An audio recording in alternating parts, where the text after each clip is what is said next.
Rido berjibaku, ngebuang bola dari bawah, itu Rido one of the best player juga. Joey Pelupesi, breaker, seorang number 6, dan ini memang mungkin dibutuhin sama selama ini gitu. Angkat topi buat Cliver juga ketika memberanikan 3 pemain Liga 1 untuk main. Dan di dalam Peran lapangan penting ada Rido, ada Ricky Kambuaya, terakhir Ramadan Sananta. Sananta. Oleh Roman nih, ya kasih dia peluang, dia bakal makan itu peluang menurut gue.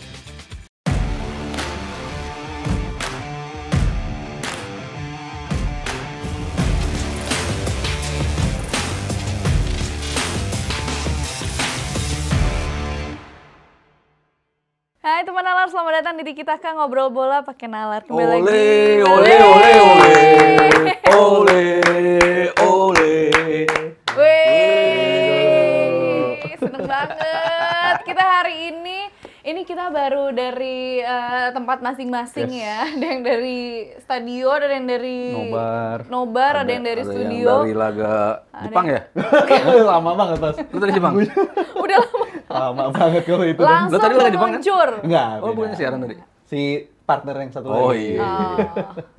Langsung meluncur ke sini karena kita excited banget mau membahas kemenangan kita. Let's 3 go. poin. 3 Mahal. poin. Ini 3 poin yang begitu mahal. Kita berhasil menang atas Bahrain dengan skor 1-0. Ini memang kita punya idola baru hari ini yaitu Ole Gunnar Solskjaer. Bukan ya, Ole Romani. Ini keren banget permainannya. Tapi sebelum kita mau bahas-bahas Ole, perasaannya gimana sih Rizal sama Mas Sabto? Kok jadi kayak talk show ya gue? Mixed feelings pastinya. Kan Miss Willing, kalau Miss Willing berarti masih ada gloomy-gloomy-nya Iya. dong. Karena sejujurnya ya, sebelum line up itu keluar, gue pribadi tuh masih merasa susah nih kayaknya menang. Jujur ya lagi sama. Sebelum line up keluar ya, kan gue bilang apa yang kira-kira poin-poin yang harus dibenahi setelah dievaluasi, apa aja poin-poin yang menurut gue bisa membuat perubahan di timnas. Itu sesuai banget sama line up yang keluar gitu. Begitu keluar line up-nya, 3 back di belakangnya itu diisi oleh Hubner, Jai Itses dan juga Rido, gue langsung This is yakin it. gue This is it. menang tipis. Bahkan gue bilang satu gol. Gue bilang kita menang dengan skor tipis gitu. Dan itu kejadian gitu karena apa yang menjadi bukan bisa dibilang ya, banyak titik-titik yang bermasalah ketika laga melawan Australia itu bermula dari komposisi back di belakang. Iya. Verdong yang bukan di posisinya aslinya. Yang kita kan selalu pengen lihat Verdong yang bisa overlapping dari sisi kiri, Tinggi, ya, bisa ngeluarin kemampuan terbaik dia. Lalu chemistry, kalau kita bicara komposisi 3 back tuh itu sangat penting gitu kan untuk defense structure yang akan terbentuk selama pertandingan itu berlangsung. Makanya begitu 3 itu nongol, ditambah lagi ada Joey Pelupesi di depan. Pokoknya either Rivar atau Joey lah. Tapi Joey, gue pengen banget lihat ini pemain karena begitu nafsu kita mendapatkan dia. Tapi kemarin nggak sempet kejadian bermain. Gue pengen banget dia langsung bisa jadi starter. Begitu itu dia ada di starter juga, gue langsung merasa pede bahwa kita akan memenangi pertandingan ini walaupun tidak mudah gitu. Tapi end up-nya kita akan menang. Dan itu yang terjadi gitu. Dari line up yang sesuai ekspektasi, ditambah lagi satu syarat gue adalah intensity yang bisa dipertahankan lewat in-game management dari Patrick Kluivert itu sendiri yang tidak terlihat di Australia. Di laga melawan Australia kemarin atau tadi malam itu semuanya bisa dia pertanggungjawabkan pergantian pemainnya sehingga membuat timnas kita tuh mungkin tidak ngegas di 90% misalnya gitu ya. Tapi dia bisa di 75 tapi sepanjang laga segitu terus gitu. Intensity itu kan yang penting untuk mendapatkan hasil bagus di garis finishnya dan itu yang kejadian. Konsisten berarti ya. Rizal lihat line up hari ini gimana Rizal, sesuai ekspektasi nggak? Senang banget lihat line up hari ini. Ini mungkin line up yang bisa dikatakan paling nyaman kita ya kalau untuk berkaca dari pertandingan Australia yang terakhir. Dan gue ngerasa hari ini happy banget. Kalau tadi pertanyaan happy apa enggak, happy banget karena gue inget terakhir kali lawan Bahrain kan mood kita beda banget waktu itu. 2-2 lawan Kalau Bahrain. nggak salah waktu itu ada yang marah-marah di sini. Tantrum ya, jadi tantrum gitu. Sampai akhirnya dimarahin netizen juga. Kita nggak berpikir jernih semua kita pada malam hari itu. Itu malam yang bikin kita emosi banget. Jadi rasanya tuh payback banget gitu ya. Kita balas dendam dari Bahrain. Dan kalau kita berbicara konteks, sekarang mungkin 1 atau 2 udah terlalu berat ya Mas ya. Itu udah mimpi yang udah terlalu berat. 2 aja udah berat. 2 udah berat banget. Dan 3, 4 itu kan pentingnya adalah bagaimana kita bisa mengalahkan direct rival kita. untuk bisa tembus di posisi tersebut, which is ada China dan Bahrain. juga ada Bahrain. Dan kita udah bisa ngalahin Bahrain, itu sebuah peningkatan yang signifikan banget. Jadi gue rasa ini penting banget kemenangan pada hari ini. Dan lihat line up hari ini, gue seneng lihat 3 di belakang tadi tuh, yang udah di-highlight sama Mas Aryo. Ada Rizky Ridho, ada Jay Itzes, dan juga ada Justin Hubner. Karena ada total El Preman, El Abang-Abangan. Bang Gila. Preman. Biasanya pemain selebrasi kalau ngegolin kan, dia habis nekel pun selebrasi dia.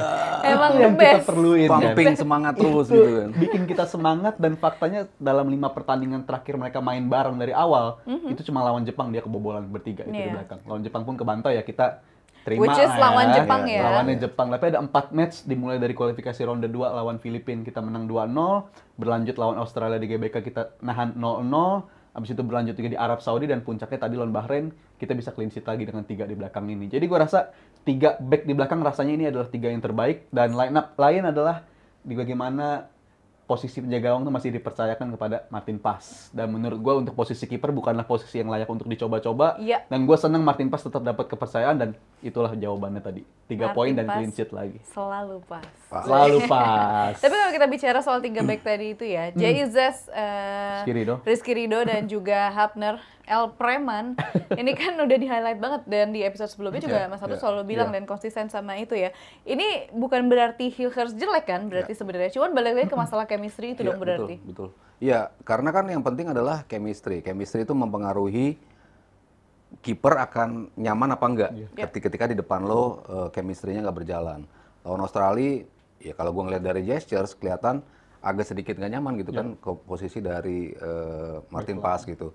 Ketika dia ngambil bola, biasanya dia berani untuk ngambil bola ke atas, kok ini agak ragu gitu. Lalu untuk memainkan bola build up, jaraknya terlalu jauh ketika lawan Australia. Dia juga bingung untuk ngasih distribusi bolanya gitu kan. Karena semuanya high defense line-nya begitu tinggi. Tapi kemarin atau tadi malam balik lagi ke sistem yang buat mereka nyaman gitu, bermain secara defense, sehingga kedepannya lebih enak untuk bisa memainkan. Dan semuanya kan terlihat. Ridho berjibaku ngebuang bola dari bawah, itu Ridho one of the best player juga. Sampai extra Tadi time malam tadi dia udah sampai ini sakit ya, karena dia udah- tahu begitu Ricky keluar dengan Tandu, kalau Tandu masuk dia pasti harus keluar kan. Iya. 9 orang ini untuk bola mati kan, makanya dia memaksakan diri untuk diri. masuk untuk tetap ada 10 orang di dalam lapangan. Itu kan ngebuktiin jiwa dia yang luar biasa sebagai defender, dan itu ditunjukkan dalam sepanjang permainan yang berjuang mati-matian. Rizky Ridho, Itzes juga tackle-nya luar biasa. Hubner berulang-ulang dia bisa nunjukin dirinya. Hey, ini lu main di Jakarta jangan macem-macem loh. Sliding Abang kita. keras tapi nggak kasar. Terus ketika dia mencium ada bahaya, ya gue tarik lawan. Emang itu yang harus dilakukan untuk tidak ada bola counter. Jadi semua tuh bermula dari defense structure di belakang, dan itu ya pasti tim pelatihan analyze match-match sebelumnya apa sih membuat kekuatan kita untuk bisa membuat clean sheet terhadap lawan-lawan. Ketika misalnya ada perubahan di starting line up, tapi habis itu diubah lagi dengan memasukkan Ridho, membuat kita lebih nyaman lagi kan. Ada beberapa pertandingan kan Ridho masuk dari cadangan dari babak kedua, dan itu membuat lebih nyaman dalam bermain. Itu kan suatu bukti bahwa lo butuh chemistry gitu. Jadi nama besar, market value tinggi, tapi kalau chemistry-nya nggak dapet, susah juga gitu kan. Kebukti tidak berjalan sesuai yang kita mau gitu. Tapi yang materi seperti ini, satu pemain U21 Wolves, satu pemain Liga 1 gitu kan. Tapi chemistry-nya itu kelihatan banget. Semuanya tahu kapan harus nutupin. Gue udah tahu kebiasaan nih kalau si J maju, gue harus nutupin. Itu mereka udah saling tahu gitu. Jadi semuanya bermula dari lini belakang itu, ditambah lagi juga Martin Paes di belakang. Jadi dia yakin dengan belakang gue masih ada Martin Paes nih, kalau misalnya lewat one on one-nya, Martin Paes pun yakin depan gue masih ada ini, nggak langsung keterobos bola terobosan yang bisa langsung ada pada depan one on one seperti di laga melawan Australia. Iya, emang penting banget di pertandingan tadi yang mana back-back kita tuh udah nggak polos-polos banget lah ya, nggak kayak pertandingan lawan Australia gitu dari segi defense, karena berkaca dari game lawan Australia ada 2 gol kita kebobolan dari situasi corner, bahkan yang gol pertama penalti juga berawalnya dari corner juga gitu. Dan itu gue khawatir, aduh ini set piece bahaya nih, karena Bahrain kita kenal kan set piece dia biasanya juga kuat ya. Jadi gue rasa ini bakal jadi situasi yang berbahaya, tapi nyata di pertandingan tadi kita bisa menempatkan orang yang cukup untuk menjaga kotak penalti kita ketika berhadapan dengan corner, ketika berhadapan dengan free kick, itu kita bisa dominan banget di area tersebut, pemain-pemain kita. Kebingungan antara zonal marking sama man to man-nya jalan kan. Tapi di pertandingan tadi tuh benar-benar bisa diantisipasi dan itu bukti mereka belajar banyak banget di pertandingan Australia dan itu benar-benar berubah banget di pertandingan tadi. Lini belakang semua solid, tapi gue juga meng-highlight di area depannya itu tuh. Mereka solid, tapi di depannya tuh ada Joey Pelupesi ya. Gue rasa itu benar-benar memberi perlindungan yang oke banget. Dan nggak cuma sih, kalau di pertandingan sebelumnya kan Nathan mungkin mobile, tapi untuk memberi perlindungan nggak se-agresif atau se-nakal dari Joey Pelupesi. Dan gue rasa Joey Pelupesi memberikan rasa nyaman juga di area tengah dan bisa menjadi shielding atau pelindung yang pertama untuk bisa ngejaga area belakang. Jadi gue rasa itu penting banget dan ini layak untuk dilanjutin lagi sih. Sangat-sangat layak dilanjutin backline seperti ini ditambah pelindung macam Joey Pelupesi. Iya, backline itu kan bersinggungan sama siapa yang di depannya, itu jelas. Ketika penyaringnya di depannya tuh tahu memposisikan diri. Nathan bukan pemain jelek gitu, cuman di laga lawan Australia melawan sama Tom Hai, positioningnya tuh seperti ini gitu. Diterobos di lini tengah itu langsung lewat 2 orang hilang posisi kan. Sementara tadi itu mainnya kayak gini. Joey lebih di belakang, Tom Hai di depannya. Kalau Tom Hai lagi mundur, Joey di depannya. Mereka udah saling tahu gimana jangan sampai mereka berada dalam posisi yang sejajar antara 2 pemain ini sehingga tidak memungkinkan ada bola-bola terobosan. Itu menjadi salah satu faktor kunci juga dengan mainnya Joe. Mungkin si Joey juga mainnya nggak terlalu coverage eranya nggak lebar-lebar amat juga gitu. Cuman dia tahu gitu kalau memposisikan diri kayak Busquets mungkin terlalu jauh juga ya. Tapi kan dia juga nggak banyak tackling yang gua harus nutupin ruangan, nggak kayak gitu juga gitu. Tapi dia tahu di mana kapan gua harus nge-press, kapan gua intercept dan dia bisa reading the game kapan lawan itu ada threat-nya nih. Gua maju tak intercept. Tadi berapa kali dia juga melakukan itu. Jadi ya itu sangat berpengaruh ya orang di depannya dari 3 center back kita. Tapi memang bukan dengan gerakan-gerakan yang grande gitu loh, tapi perannya benar-benar signifikan di sana dan benar-benar berguna untuk shielding itu tadi ya. Gue rasa perannya ya number 6 ya. Peran number 6 mungkin cocoknya di dia gitu. Peran number 6 dalam artian jadi breaker, breaker serangan. Bukan tipe Kane, bukan tipe Gattuso, tipe tapi breaker. Tipe yang lebih Pintar ngebaca. Bisa menjaga keseimbangan, yang penting itu kan itu ya. Dan yang terpenting juga bagaimana dia mengeluarkan potensi terbaik dari Tom Haye gitu. Karena ini pemain yang biasanya kalau partnernya nggak cocok atau lagi nggak maksimal, biasanya dia ikut ke dampak juga dari pertandingan kayak tadi. Macam Joey Pelupesi memberi perlindungan, memberi rasa nyaman untuk semuanya gitu. Dan Joey Pelupesi breaker, seorang number 6 dan ini memang mungkin dibutuhin selama ini gitu. Karena untuk menjadi pendamping Tom Haye kita tahu perannya sulit banget dan gua rasa dia memberi perlindungan di area tersebut tuh emang penting. At least dia selalu hadir lah di area itu dan itu gue rasa sangat-sangat valuable ya. Dan sayang dia nggak diturunkan lawan Australia tapi nyatanya di pertandingan hari ini gue nggak bisa minta banyak-banyak lah. Ini udah penampilan yang sangat solid dan senang banget gue melihat penampilan dia tadi tuh. Jadi debut yang luar biasa ya. Top luar biasa. Joe Pelupesi ya. Looking forward buat penampilan-penampilan dia di match sebelumnya. Nah, kalau kita bicara di episode sebelumnya, secara market value ini kan kita lebih besar daripada pemain Australia. Pada saat kita review Indonesia lawan Australia ya. Tapi mainnya ini kayak masing-masing nih. Nah, kalau di match tadi malam bisa dibilang nggak ini permainannya dinamikanya udah bagus dibanding yang sebelumnya? Ya, chemistry itu kelihatan ya. Semua antar lini tuh berjalan semua gitu. Dan ketika Kevin Dix maju roaming dari sisi kanan, Verdong nggak maju-maju amat. Dia tuh agak ngebayangin lah. Ketika nanti ada transisi bola ini dia bisa bantu nutup ke tengah. Itu kan butuh chemistry juga, butuh pengetahuan. Kalau lo yang maju Verdong, ya Dix juga agak ngedelay nih. Itu kan kemarin kan enggak, semuanya maju-maju semua. Joey Ises maju-maju semua ketika kantor kelabakan kita kan.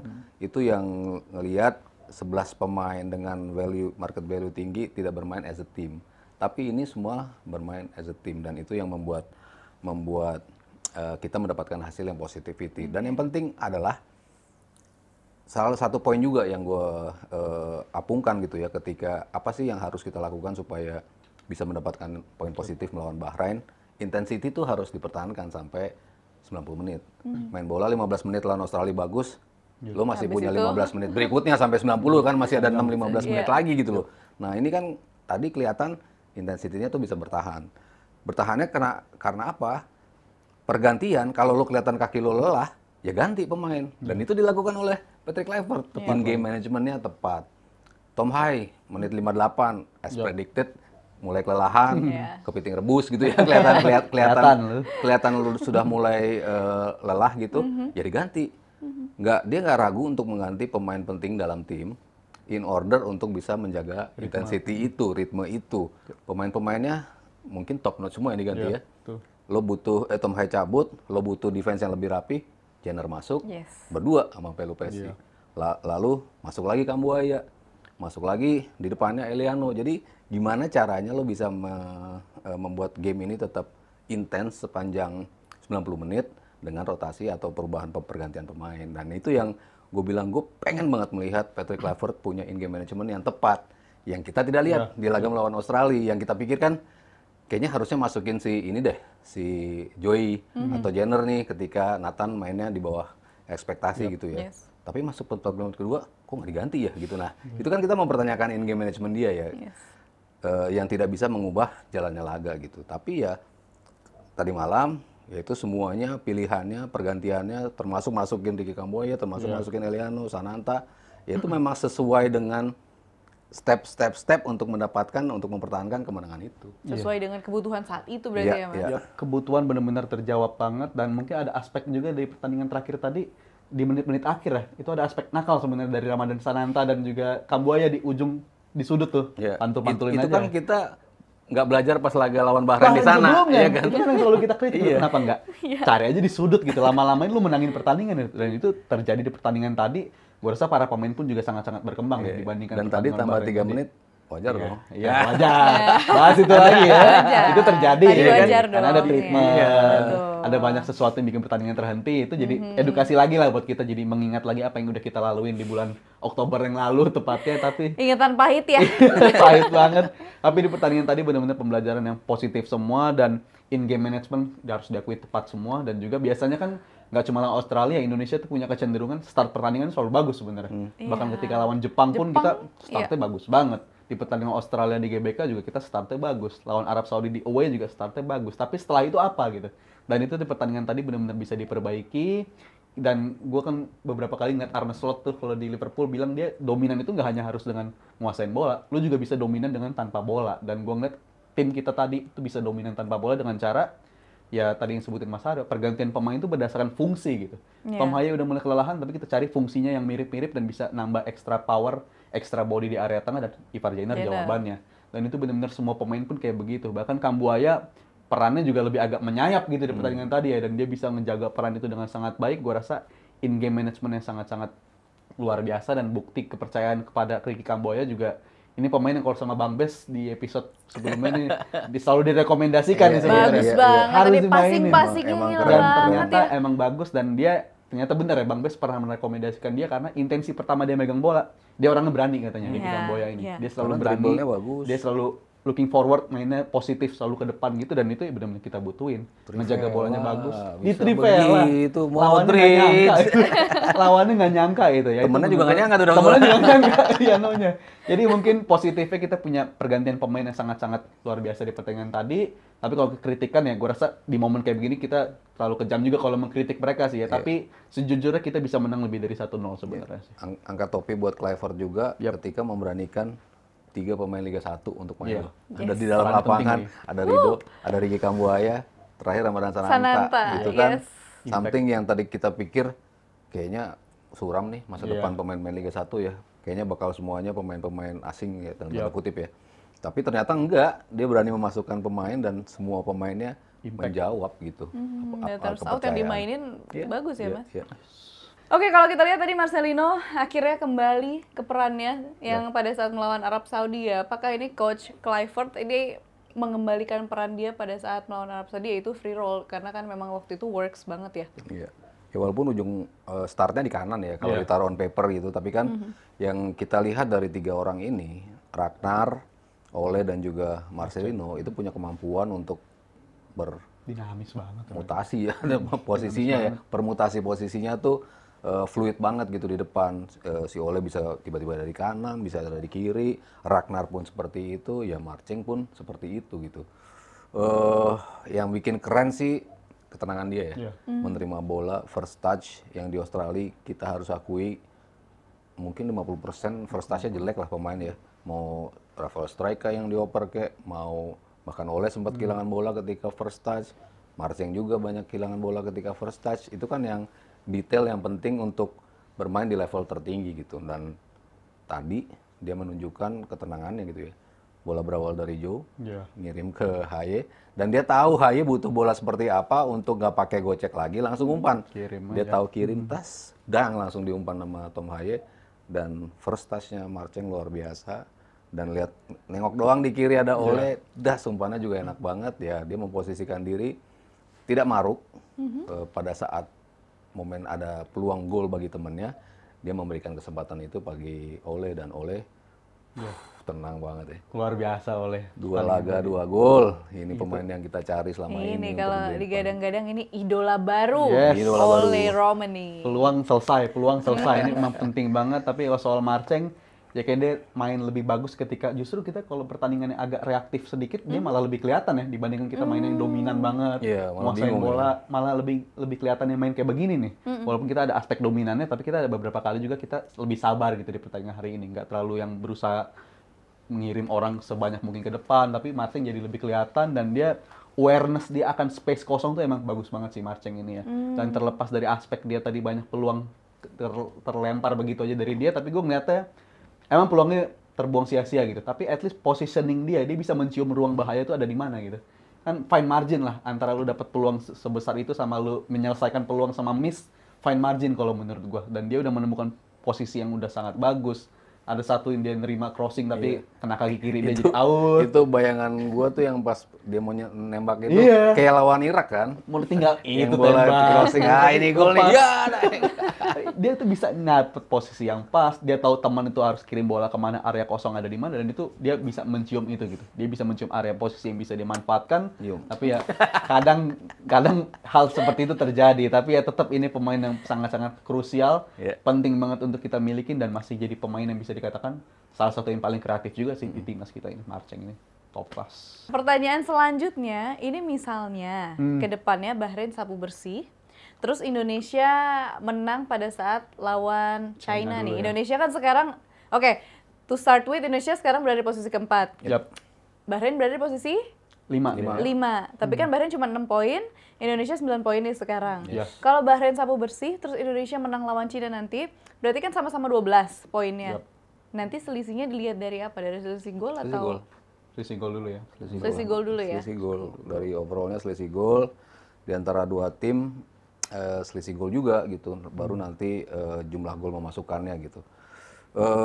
Untungnya buat kita, Bahrain tuh masih ketemu Cina. Jadi mereka masih bisa bunuh-bunuhan tuh. Saling bunuh mereka. Saling bunuh, moga-moga sama-sama imbang aja lah itu ya laga ya. Jadi sementara kita kan ketemu Cina juga, jadi kan bunuh-bunuhan juga gitu. Sementara pertandingan terakhir lawan Jepang, ya sejelek-jeleknya Jepang tetap sulit lah ya. Kita bicara mau mereka semua mainin pemain J-League-nya, tetap aja sulit gitu buat kita ya. Ya who knows lah kalau emang mereka tiba-tiba kita dapat satu kesempatan seperti tadi terus bisa mencetak gol atau at least 1 poin atau defense rapi ya, itu bisa menjadi hal yang penting ya. Tapi kan yang gue bilang dari awal, apa sih syarat kita untuk bisa lolos? Menang 3 game home. Itu kan dari awal kan gue suarakan itu terus kan. Arab Saudi udah menang, check point, Bahrain check point, tinggal China. China kita check point, 12 poin, peringkat itu aman. Harusnya cukup sih ya, 12 poin itu harusnya cukup untuk bisa mempertahankan posisi 4. Kalau sampai syukur-syukur sih ini posisi yang udah nggak berubah lagi sampai selesai gitu. Kecuali Bahrain bisa menang 6 gol gitu, bisa menang 6 gol gitu. Menang dominan mungkin itu bisa aja terjadi. Tapi yang terpenting adalah ibaratnya kita sekarang udah megang setir kita sendiri nih. Setir udah ada di tangan kita, tinggal kita selesaiin aja tugas kita sendiri.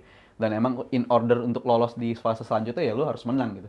Kalau ada pertandingan ini outcome-nya seri, gue rasa berat untuk kita bisa berbicara lolos ke babak selanjutnya. Tapi karena kita udah ngantongin 6 poin sampai sejauh ini dari kemenangan, habis itu ada 3 hasil imbang juga ya, kita itu udah punya total ada 9 poin. Gue rasa satu kemenangan lagi bisa cukup nganterin kita lolos ke ronde keempat sih. Kemenangan lawan China. Saat melawan China di bulan Juni.